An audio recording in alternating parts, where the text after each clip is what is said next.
And welcome Mr. Josh Goldberg and Dr. Richard Tedeschi to the front. Please come on in.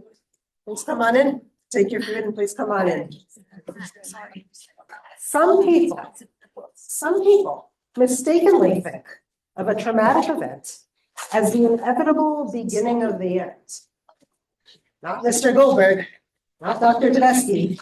Instead, they focus on how members of the military, veteran, and first responders and their families can thrive in the aftermath of trauma when supported with compassion, connection, and dignity. Mr. Goldberg is the Chief Executive Officer of Boulder Crest Foundation and co-authored the books Struggle Well, Thriving in the Aftermath of Trauma, and Transformed by Trauma. And Mr. Goldberg has generously brought along copies of his books, which are available for you to bring home and read at this table. Dr. Richard Tedeschi co-developed the theory of post-traumatic growth. He is Executive Director of the Boulder Crest Institute for Post-Traumatic Growth and a leading authority on trauma, resilience, and human transformation. Mr. Goldberg, Dr. Tedeschi, we are grateful to be on this journey with you. Thank you.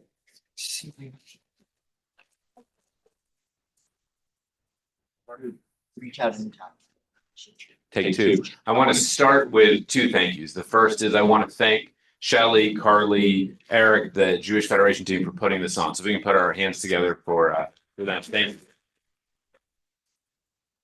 The second thing, and I was staring at the picture that's in the program, is I can't help but sit here and think about my four grandparents who were all passed.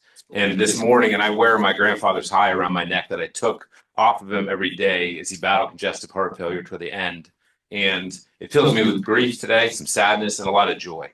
And I was telling Eric that my grandmother took me to the City Club of Cleveland because she wanted to introduce us to the society and to the world. And Eric was actually the speaker that day. And so it's an interesting full circle moment for me. And I know my grandmother's looking down and would be very proud. The conversation that we want to have today, and mainly I'm here to facilitate the good doctor having that conversation, is to think past the next level beyond patient-centered trauma-informed care. Because I think one of the challenges that exists in our world is often we think about trauma and we normally associate that with some form of diminishment, some form of brokenness, some form of damage. And as Shelley talked about, our organization, our fundamental focus is to work with people from the military, veteran, and first responder communities. Now, it says in the program that, I think it's 80 or 90% of people or 60% of people will suffer a traumatic incident. We work with people who experience traumatic incidents on the regular. And for us, the question that we've been dealing with for many years is, how do you ensure that those who are exposed to trauma, not just their own, but other people's, can live great lives? Because if they can't, then the cost of service to our community and our country is the quality of people's life. And that can't stand.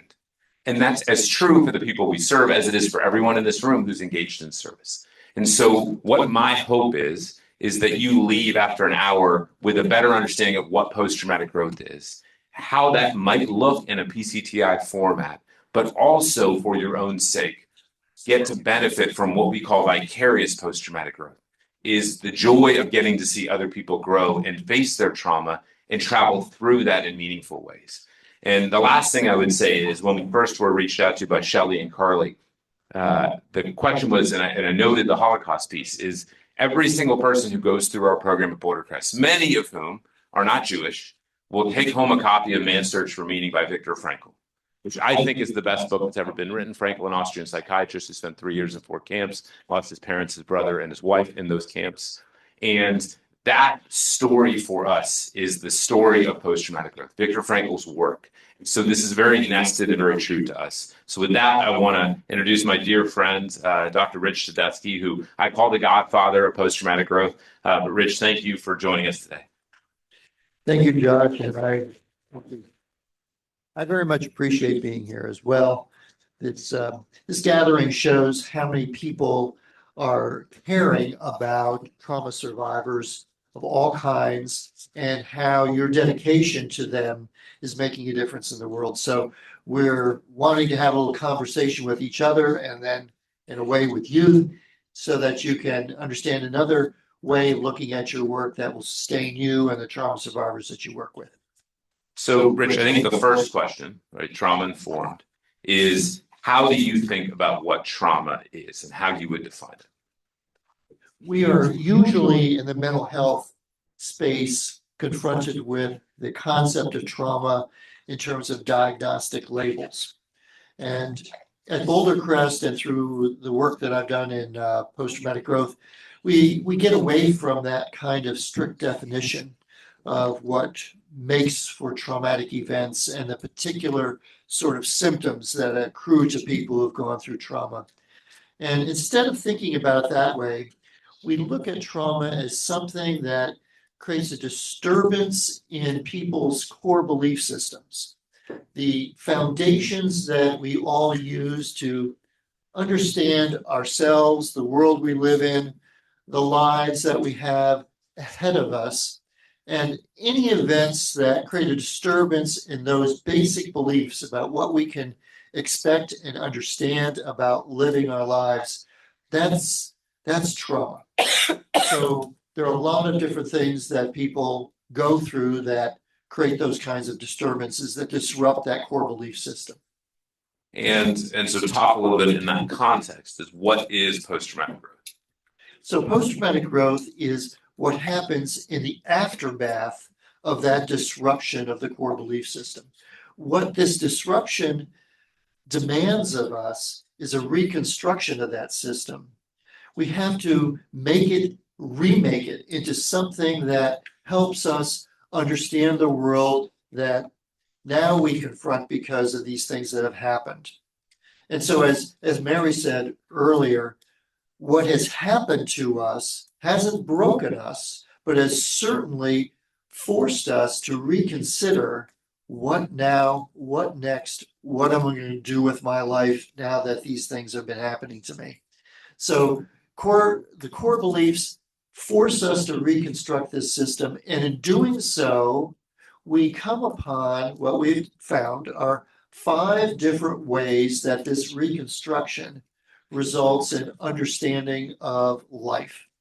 So let me just say that these 5 ways that I'm about to mention come out of research that myself and my colleague at University of North Carolina, Charlotte Lawrence Calhoun, and I did over decades together with our students and other researchers around the world.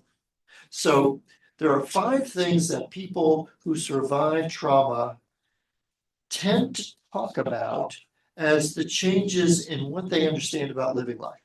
So one thing is they talk about deeper relationships with other people, that their relationships with other people are now more empathic and compassionate, and they experience the importance of these relationships in a new way.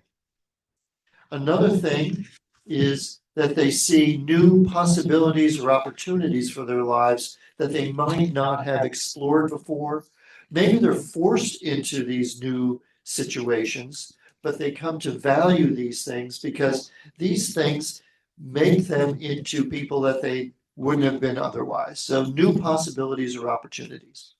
A third thing that we see is a greater appreciation for their own strength and capability, that they've gone through such difficult things and found themselves able to survive them and in fact come through them with a greater sense of their own strength.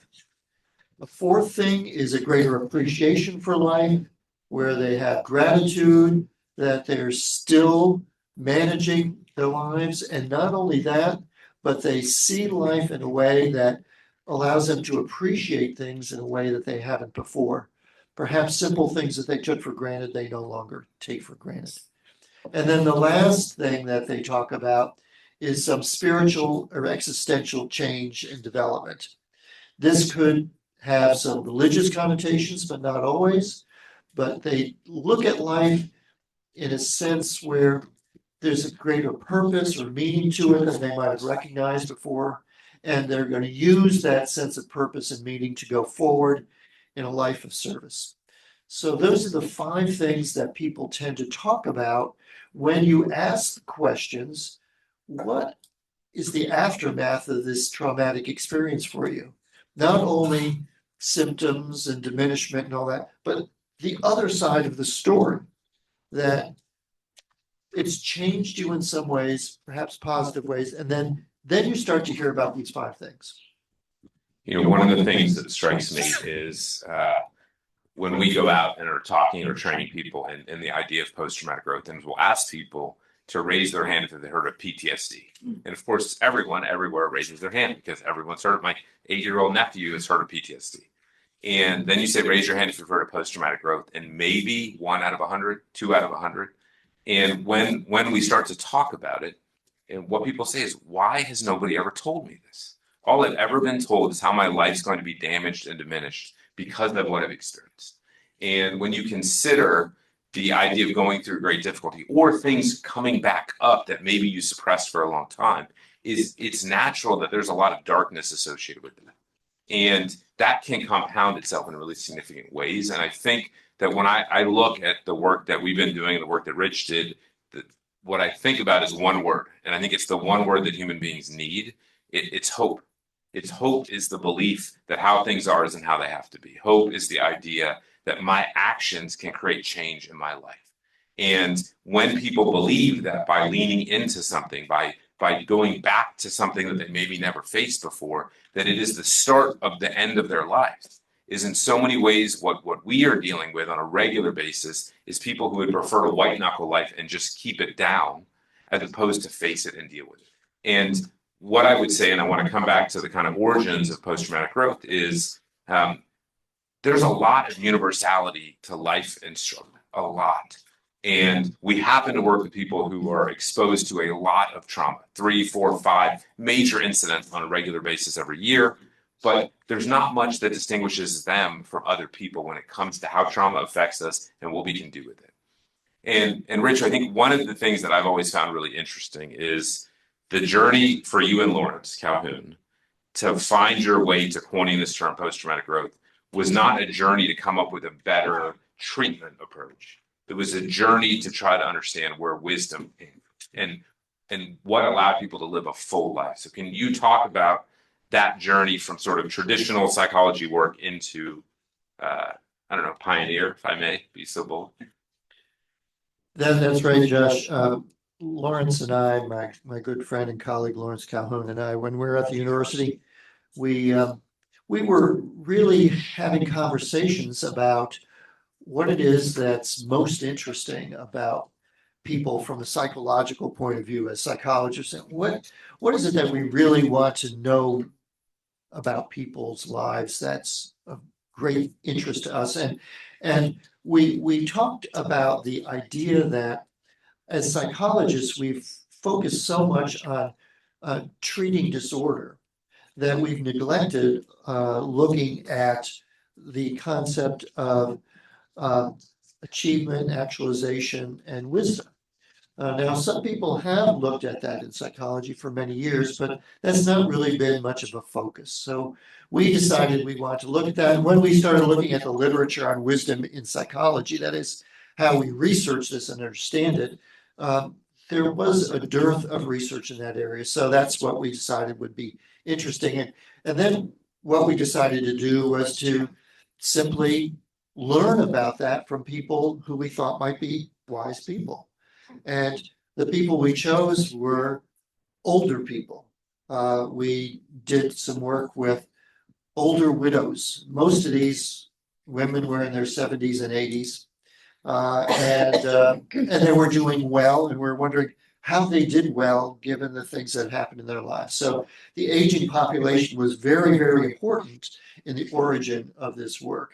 And another population we looked at were people that suffered disabilities in adulthood, had suffered paralysis, blindness, and that sort of thing from illnesses or accidents, but again, done very well in their rehabilitation, the aftermath of these injuries. So those are the people we sat down and talked to. We recorded our interviews and learned from them.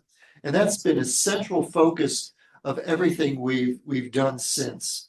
We've listened to what people say about their own lives.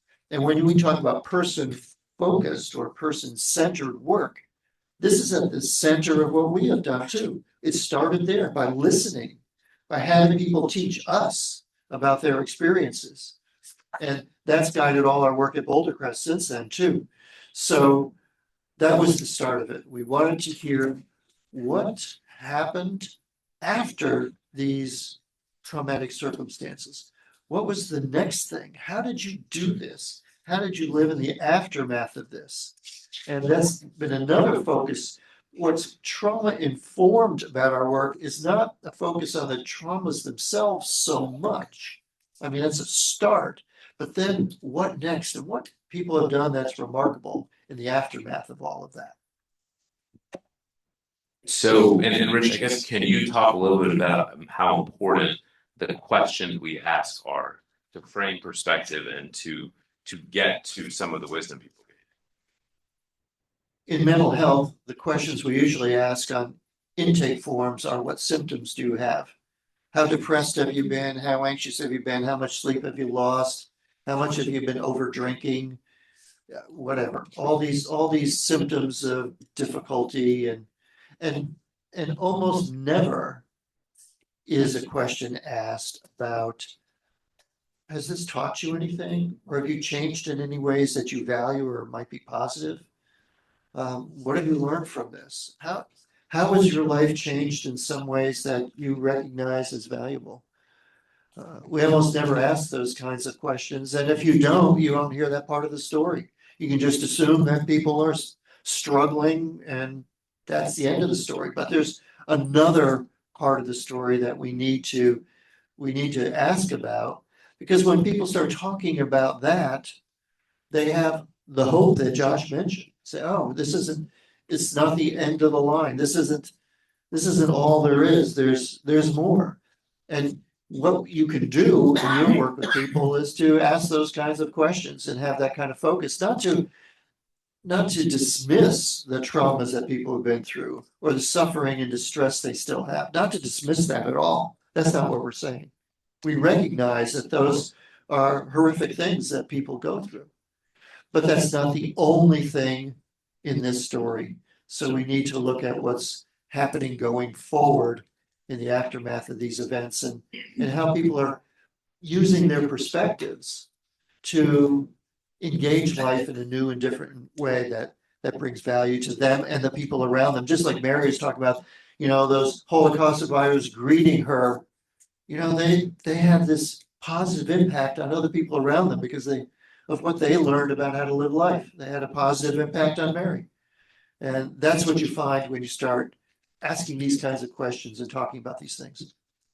And I guess on the subject of questions is, we talk about this idea that it may not be as much about the trauma, although there's value in people being able to tell their story and be heard, but it's about the impact that traumas have had on the way they perceive themselves, other people in the world. So it's a next level question that gets deeper into not just what happened, but the impacts of what happened. Is that a fair statement? Well, impact right there. So that's what we're talking about here, right? The impact.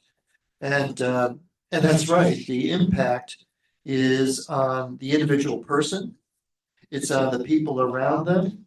It's on their families and their communities. We talk to people all the time who are veterans and first responders who have remarkable impact on so many people in their lives that they touch because of this kind of perspective they bring to their own living and their own work. So, one of the things you said is, while many people in this room may not have ever heard of post-traumatic growth, we like to say it's the oldest idea you've never heard of. And in Romans, it says we must remember that suffering produces perseverance, character, and character hope, right? The Jewish faith is the story of suffering, right? And then finding, because we suffered, compassion with others. And tikkun olam, these ideas of being required to repair the world. Because we've suffered, we have to alleviate suffering in others. These are all the stories. Every organized religion is based on the idea that there is suffering that's a part of life.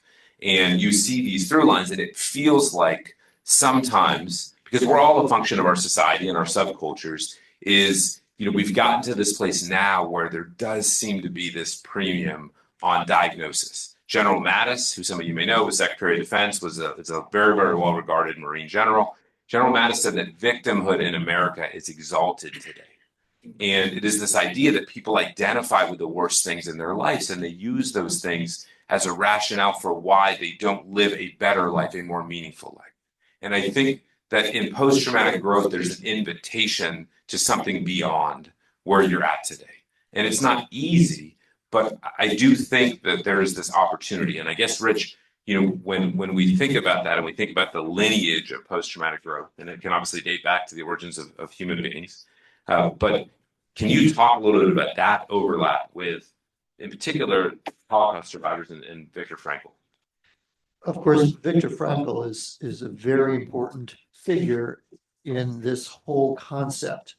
And when we were starting to kind of read the literature on wisdom and we were certainly trauma-informed psychologists, Frankl is one of those people that we read and studied.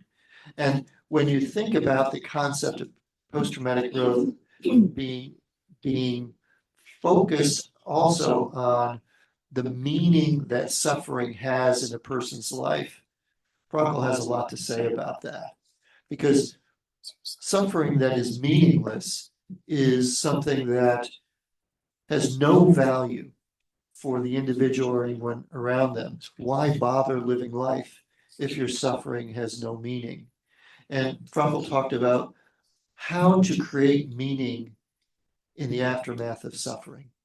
And that's why his work is so crucial and important to us. Because in all these things that I mentioned as the 5 domains of post-traumatic growth, there is meaning. There's meaning in recognizing your own capabilities and strength. There's meaning in having deeper relationships and being more connected with other people. There's meaning in seeing new opportunities in your life, new possibilities for your own ability to have an impact on others and to serve. There's meaning in being able to, with gratitude, wake up each morning and view the day as something worthwhile to live through. So meaning is a crucial part of this whole concept. And Frankl talked a lot about that. That's why the title of the book, Man's Search for Meaning. So when you're searching for, where do you find it? Where does that search lead you?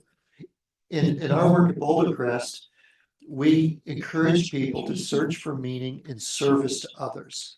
That your life becomes meaningful when you have an impact on other people's lives in a positive way. And that's what all of you are doing. And that's the meaning you find in doing the very difficult work that you do, because you hear difficult stories and you engage people who are hurting.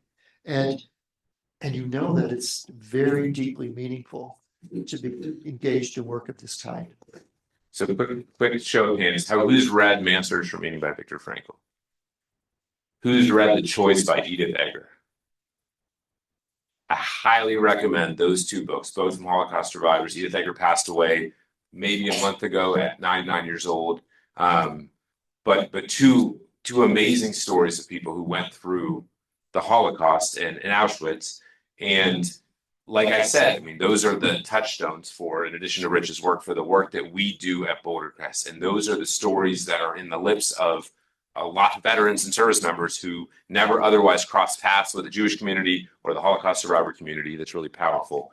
The other thing is, we know that Viktor Frankl's words were being shared with one another for the hostages in Gaza. And also paraphrasing Nietzsche's quote that he who has a why to live can endure almost any how. And Rachel Goldberg's son Hirsch was killed, came back, and his compatriots told them that these words in this language is so important. And I think one of the things that I often reflect on is incentives, is when you go to want to talk to somebody who's maybe in advanced age, who hasn't touched something for a long time, that is profoundly scary, of I'm going to start to open up. And I think about this Vietnam veteran, a guy named Art Grau, I'm going to spend time with next week. And Art's wife told him, so 50 years, he didn't touch Vietnam, put it in a box, didn't want to talk about it. And his wife said, we're going to this welcome home event. And he sat in the parking lot at the event, praying to have a stroke or a heart attack, because he didn't want to go that badly. And he went in and he finally felt free to be around other people who allowed him to start to embrace the fullness of his experience, which wasn't just awfulness and the way that they came home. But I feel like when we talk about trauma, that because we have to accept the lens that the people we're speaking with is like, oh, this is talking about all this bad stuff that happened in my life, is when you introduce a slightly different conversation, that we're going to have a conversation about the ways in which we have grown because of what we have been through. The lens through which people perceive that, it creates more openness to doing things and talking about stuff that they wouldn't have done otherwise. And I think that's a powerful piece. So, Rich, I want to connect the dots between post-traumatic growth and PCTI, patient-centered trauma-informed. And I know you've already done that, but let's start on the trauma-informed piece, right? We talk about the importance of safety, right? Creating an environment where people feel safe, talk about trustworthiness and transparency. Can you speak to, I don't know, the ingredients, the relational component of what is important? Nothing that we are doing at Boulder Crest works until we develop a trusting connection with the people we're working with. One of the reasons we have success in that is another part of this, person-centered trauma-informed approaches, because we rely on peers to deliver our programs. So veterans themselves, first responders themselves, deliver our programs, and that kind of trusting connection makes everything possible. So that's the first thing. So that's the person-centered approach. And of course, these people are well informed about trauma because they've lived that themselves. So they understand that everyone has a story to tell about that part of their lives. So we do want to connect the idea of being a person first, a human being first, with what happens to human beings when they're confronted with terrible events in their lives. That kind of connection is the basis of everything that we do. And what would you say for people who, aren't licensed mental health professionals, who may be intimidated by, like, if I start to ask people about, like, tell me your story, that they're going to tell you, and there's like, I don't know what to do with this. Well, one of the things that I mentioned earlier is to be a listener is so important, and that's the basis for all the research that we did at the beginning. So that's what we try to encourage in our peers that do their programs. They got to be good listeners, and if you're a good listener, you don't have to worry about what you're going to say. You don't have to worry about giving advice, because that's not really what you're there for. You're there to connect and to show the person that whatever they're talking about has value, and that this story is something that can affect the listener, that that's a story that has an impact, that what happened to you makes a difference. And then not only that, but listen for the growth, listen for the change in the aftermath of these terrible events. Don't stop there. That's not where the story ends. Continue to listen and to remark about, if you're going to remark about anything, remark about the things you notice that are the aspects of growth, the changes that people are showing in the aftermath of some of this suffering that they've been through. So being a good listener, being present and caring for someone is something anybody can do and learn to do better. And that's the most important thing of all. That's the most important thing of all. So when we're talking about being trauma informed in our way of thinking, we're not talking about having a certain protocol or a certain kind of program or certain sort of intervention, as much as being present, caring, and being a good listener. And that's something that's available to anyone. And I feel like in that context, the person-centered piece is this idea that every single person has experiences, stories that can teach you something. It's right. Yeah, that's right. Being a learner from the person that you're listening to, learning not only about them as an individual, also learning about there's some perspective here. Here's a way now that it has an impact on me. It teaches something to me about living life or how to think about things, how to go about things, being open to learning. So this is the kind of the paradox of the work that we do. It's mental health work, certainly, but we're not coming to it as if we're going to treat people or do an intervention or cure people or anything like that. We're coming as the people who are learning. We're turning that around. So the people we're serving are the people that teach us. And that helps us to continue to learn how to be helpful to them. Well, and I think it's important to say that post-traumatic growth is an idea more than anything, right? It's the idea and the belief that trauma is not the end of the story. And that in those traumas that we've experienced in our life, that we can find lessons that we've learned, we can find wisdom that we've gained that's helped in some way, shape, or form enrich our lives, help us more deeply understand ourselves, make us more willing to be supportive of other human beings. But it's not its own modality. And that's an important piece of all of this is it's an idea. And then as Rich said, it's language about where people grow and have for thousands of years as they've walked this path and this journey. And that's why you can integrate it into everything that you do. It is very, very much in the spirit of your person-centered, trauma-informed work. I don't think that anything we're talking about here today is contrary to what you're already doing from this kind of approach. But it's another piece that you can add to it, another perspective. It's a philosophy. But it's simply recognizing what's going on with human beings. It's just being aware of what goes on with people in the aftermath of trauma. This is part of what goes on with people. It's just seeing that more clearly.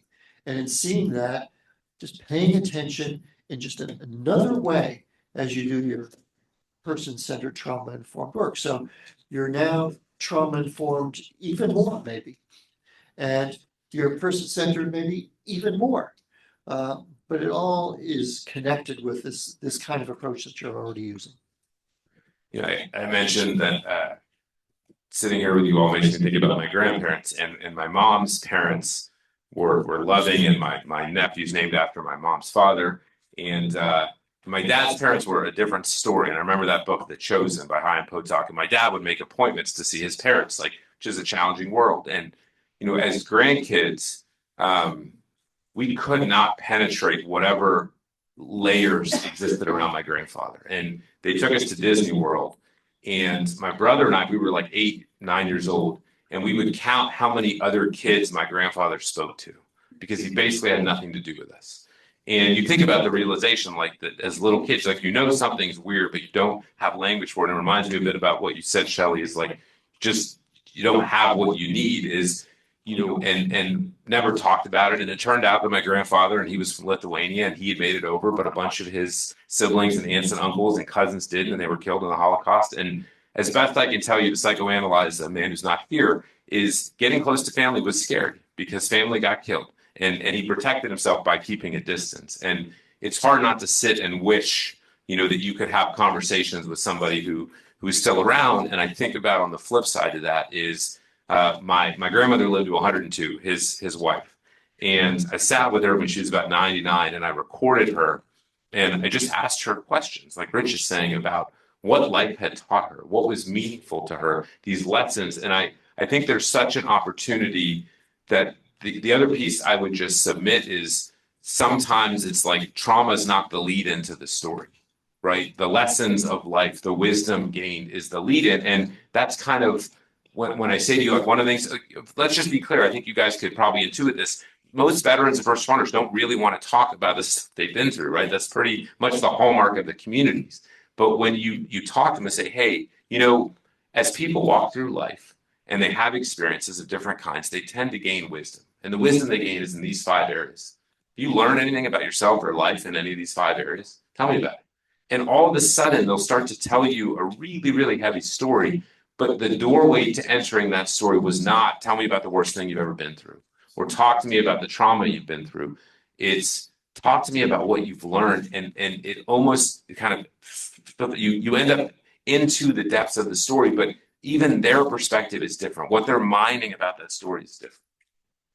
It's striking, isn't it, Josh, that in our programs, we spend very little time talking about particular traumatic events.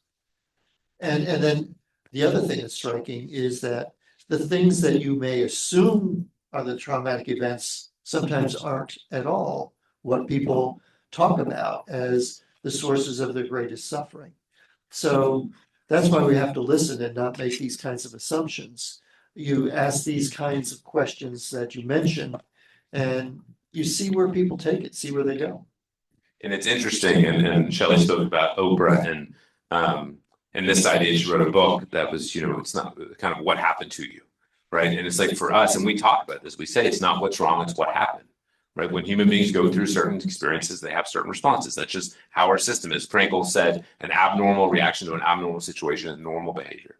But then it's not just, okay, it's not what's wrong, it's what happened. It's like, okay, and now the agency piece is now what happens next? What do you do with this hand you've been dealt? In what ways do you make something, and do you find meaning in this experience? And I think it's a powerful invitation for people to be able to take that next step. So the last thing I want you to opine on before we open for questions is the idea of vicarious post-traumatic growth. And there's this saying, right? If it bleeds, it leads. And we know that in order to overcome, like, let's just say a restaurant review, it takes 5 positive things to outweigh 1 negative. Our minds are deeply weighted towards the negative. And what's true, as I said, about trauma is we tend to focus a lot on the negative side of the house. And we've been seeking to do work around the idea of the benefits of helping others. And of course, what do you think the literature focuses on? Burnout, visceral trauma, vicarious trauma, secondary trauma. And then guess what happens when you look for anything positive? It's like 5 articles out of versus 1,400 on the other side. And it's not to say that taking care of people is easy. It's just to say if it wasn't meaningful and fulfilling, no one would be sitting in this room and Shelley would be hanging out by herself, right? There's reasons why human beings are drawn to serve other people. And it's not just this pathway of diminishment and then you burn out and you have to quit. And I think some of that is the lens and some of that is the work we do. So Rich, can you speak a little bit about vicarious PTG, and then we'll open it up for questions. I think that what we've mentioned about listening and learning helps you, if you're paying attention in that way, working with the people you work with, helps you to see your own life in a different way and live it in a different way, helps you deliver your own philosophy of life, helps you be grateful maybe that what you're going through isn't nearly as difficult as what these people have gone through, gives you a perspective on your own life and informs you about how to live it wisely. So I think that's a big part of what allows you to continue to do this work. That's certainly been the case for me. And then the other part of it, I think, is when you're doing this work well, you see other people flower and flourish. And that's so gratifying. I think all of you love that part of the work. And so we need to keep a focus on how, even though it's painful to hear people's stories of suffering, it's worth it, because when we're good at listening and supporting them, they change and they see a way forward to living their lives better. And we become better people for having been around them and learned from them and been touched by them.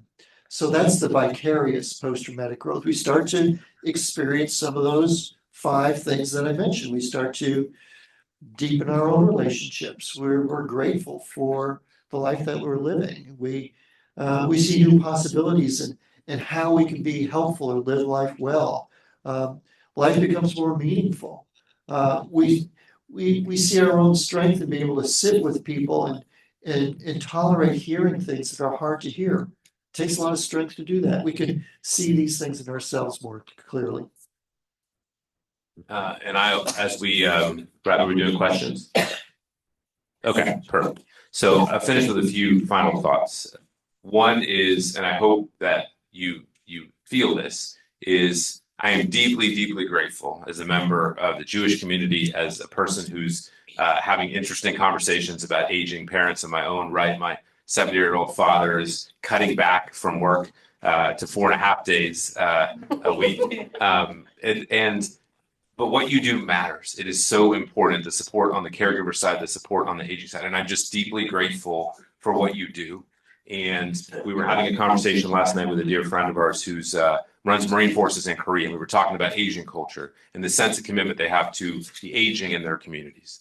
And in Western culture, we tend to warehouse people who are aging. We don't want to see it. We don't want to think about it. And you guys take a different tack. And as a human being, as somebody who's watched it with my grandparents and my parents, I'm deeply grateful. And we brought books as a gift, the Transformed by Trauma books, for you to take, because they really bring the story of post-traumatic growth to life.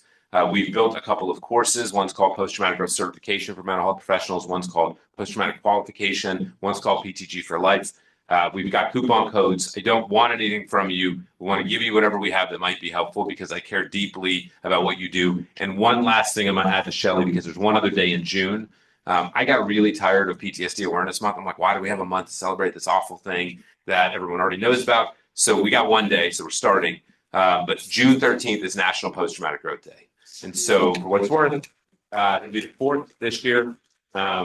And we'll be at a bluegrass event. We have a fundraising event in Bluemont. But thank you for what you do, and love any questions, comments, thoughts that you have. And Shelley, thank you for having us here.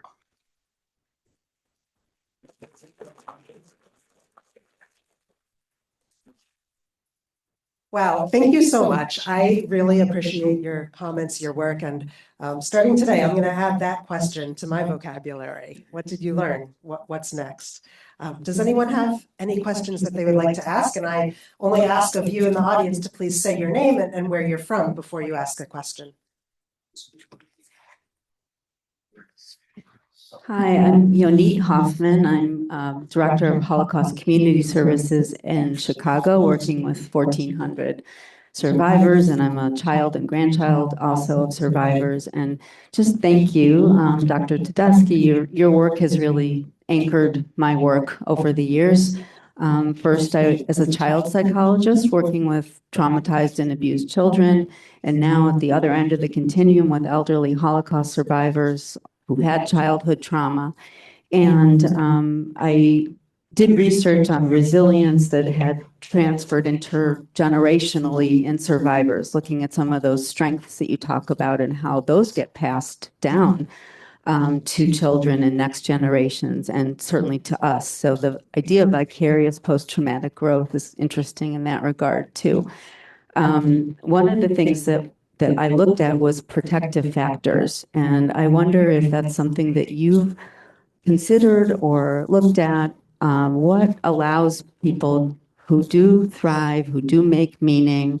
I've looked at individual characteristics, relational capacities to connect with people, collective factors where you're part of a group, and those protective factors that we can bolster if there are gaps. So when we work with our survivors, we think, how did they cope then, and what was missing, or what can be used to bolster their capacity for meaning making and growth now. So some of the things that are very useful and important that way are an ability to make connections with other people and to accept help.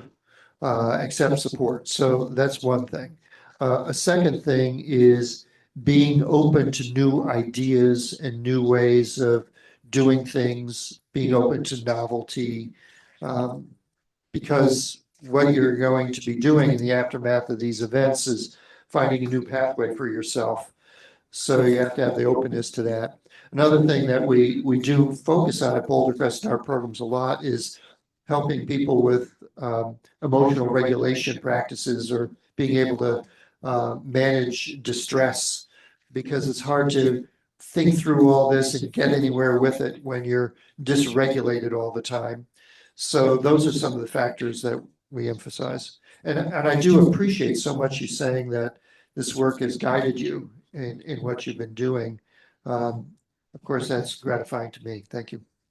I just want to say too about Asian culture that I went to the Asian Art Museum yesterday and I make a beeline for the kintsugi. And I don't know if you know that as a representation really of resilience, but it's a Japanese pottery technique where the broken pottery is repaired with precious metals, with gold, with strands of gold and silver, and are more beautiful even with those scars and those cracks and the way that they're filled. So I always go there first, and I'm reminded about that ancient art form that really speaks to post-traumatic growth. And if you see on the book cover, that is what you will see. And I think this is the interesting question that, like, we have to ask as a society is, Hemingway said the world breaks everyone. Some are stronger in the broken parts. We have kintsugi. We have all of these stories, but somehow we often tell a different story when it comes to trauma. And I think that often traps people, and it causes people to get stuck in their life ends. And I just think, and again, part of what's existential with the communities we work in is the suicide rate is outrageous. And so if you don't help people find meaning, they're not going to stay. And that issue is no better. I mean, it continues up with aging veterans as well. It's veterans in their 80s. And so I think those are the challenges and the other thing I would simply say is it's a big part of what we focus on is just helping people know that there's another side of this story. It's just balancing the conversation of life and struggle and asking the right questions, I think is a big piece of it too.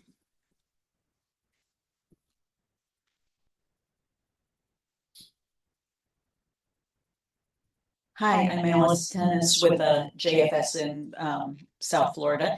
And I liked the call out about helping staff to articulate what are you learning. So would be open to hearing some suggestions. Do you do that in a formal way at staff meetings? Is it conversations by the water cooler? What does that look like? I think it's important for it to be formal in some way, that the organization very deliberately supports that sort of communication among staff. I used to work for an organization that served bereaved families for many, many years. And we would meet together every month as a staff and talk about just that sort of thing. We ran bereaved parent support groups and support groups for children who were bereaved. And we reflected on the stories we heard, how it impacted us, what we learned from that, supporting one another, recognizing that we were being taught by the people that we were serving. And so I think it's very important for that to be deliberate and infused into the culture of the organization. And we certainly do that at Boulder Crest. We're very deliberate about supporting everybody that works for us and keeping in front of people what's meaningful about this work. So that's one thing. And if you do that, then it's going to filter into the more informal conversations. It's going to be part of the culture. And one of the things that's really interesting about some of the work that we're doing with first responders is we're going into the organizations, the fire departments, police departments, EMTs, and we're doing it in a way that's focused on changing the organizational culture. And you start to see this as we train through the organization. People start to pick up this idea and they have these kinds of conversations with one another and support one another in different ways. So you've got to infuse that into the organizational culture in both the formal and informal sense. The informal part will come along and be supported when the organization says, this is what we're doing, this is what we believe in, this is what's helpful to you, this is what we see in you. And I think you raised such a great point, which is, it's one thing to understand something intellectually and try to bring it to bear in the work of service, but for it to really be lived by the people who are engaging, then it really needs to be something the staff is participating in, not simply another training tool that you inject at the right moment. And, we're doing a major effort with the VA because the VA serves 57,000 people a day in mental health. And I do not want to run a nonprofit that tries to accomplish that. That's not my idea of a good time. So we need to get post-traumatic growth into that system. And the way you do that isn't by giving people coupon codes to like online training. It's let's sit in a room with 20 people and talk about life and their life experiences and what's going on and why they do what they do. and have a really meaningful conversation. And then they're like, oh, I just have the same conversation with the people I serve, right? So what they're receiving is the same thing that they'll be giving, and there's congruence. And I think the word was to talk about parallel, I think it here, but there's mutuality in the effort, is that we're all learning from each other. We're being able to share that and ask questions. But I really believe deeply that we have to live it to give it, to use a corny saying. Bumper sticker. There's time for one more question. Over here. Can you?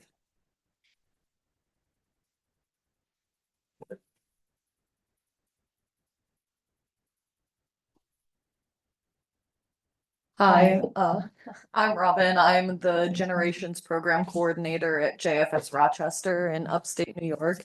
And I was just wondering if you had any thoughts about how this approach to post-traumatic growth and PCTI might help organizations in social services use systems thinking to help reduce systemic sources of traumatization, and what the role of PCTI is really in that kind of institutional scale of sources of oppression that create traumatizing circumstances.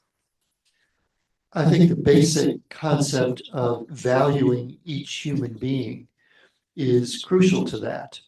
When you recognize that everyone's story has value, everyone's experience has value, when you approach people that way and you live that out in your organization, and like we're just talking about, you infuse your organization with that kind of philosophy and that sort of integrity, that's going to be helpful. But it's a slow climb. I think you have to do this one person at a time in a way. Like Josh was talking about, you have to sit down with people and have those kinds of conversations, and that becomes something that gradually starts to infuse the organization with a more humane approach to all the people that it serves. So I think that this whole philosophy and this person-centered philosophy that we talk about here means that you have to keep chipping away at that and make sure that that message keeps getting told through all the meetings that you have and all the work that you do. And you can't lose sight of that. And it's easy to lose sight of some of these things and the pressures and the stressors of this kind of work, and how difficult it is to get support for this kind of work. So we have to keep that right up front and make sure that message gets told. And I'll finish with, and I think it's topical to the question and more broadly, is we started doing a lot of work with cops. By coincidence, just the timing was in 2020, 2021. And so you had murder George Floyd, you had defund the police, and you really had this world where the cops, it was this mutual dehumanization occurring. And nothing good occurs in that experience.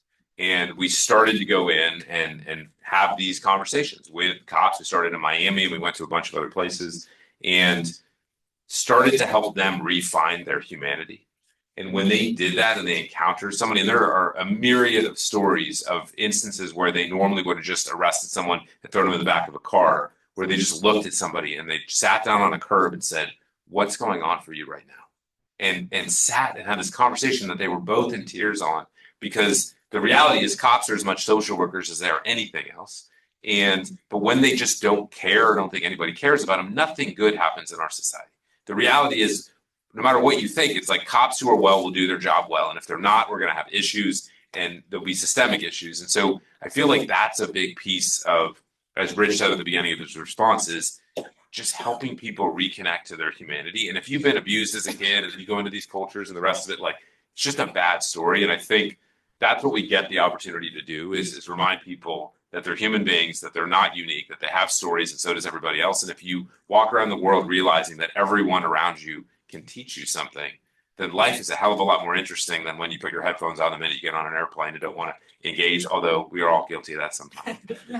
So thank you all for, like I said, what you do. And if we can be helpful, like I said, there are coupon codes on that. Please just keep doing what you're doing and know that it matters and it's important. And I'm deeply grateful, and I think Rich is as well. So thank you.